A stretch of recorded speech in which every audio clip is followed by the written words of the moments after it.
ലഹരിമുത്ത് നടുറോഡിൽ ഇതര സംസ്ഥാനക്കാരന്റെ പരാക്രമം. പെരുമ്പാവൂരിലാണ് സംഭവം. മണിക്കൂറുകളോളം വാഹന ഗതാഗതം തടസ്സപ്പെടുത്തുകയും വഴി യാത്രക്കാരെയും വാഹന ഡ്രൈവർമാരെയും ഭീതിയിലാഴ്ത്തുകയും ചെയ്ത യുവാവിനെ പിന്നീട് പോലീസ് എത്തി ബലം പ്രയോഗിച്ച് കീഴടക്കി. പെരുമ്പാവൂർ ആശുപത്രി ജംഗ്ഷനിലാണ് ഇതര സംസ്ഥാനക്കാരനായ യുവാവ് ലഹരിമൂത്ത് പരാക്രമം കാണിച്ചത്. ഇതര സംസ്ഥാനക്കാരായ രണ്ടുപേർ പരസ്പരം ഏറ്റുമുട്ടുകയായിരുന്നു.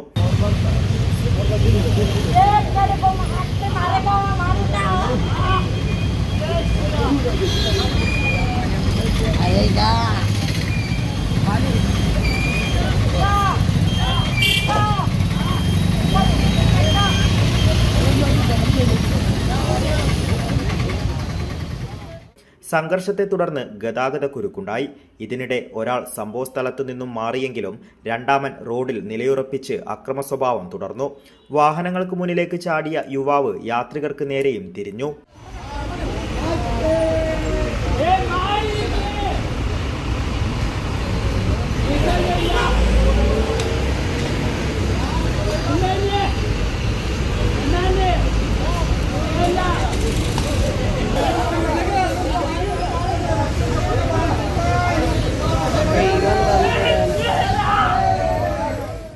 നാട്ടുകാർ വിവരമറിയിച്ചതിനെ തുടർന്ന് സ്ഥലത്തെത്തിയ പെരുമ്പാവൂർ പോലീസ് കൈകാലുകൾ ബന്ധിച്ചാണ് പ്രതിയെ അറസ്റ്റ് ചെയ്ത് നീക്കിയത്.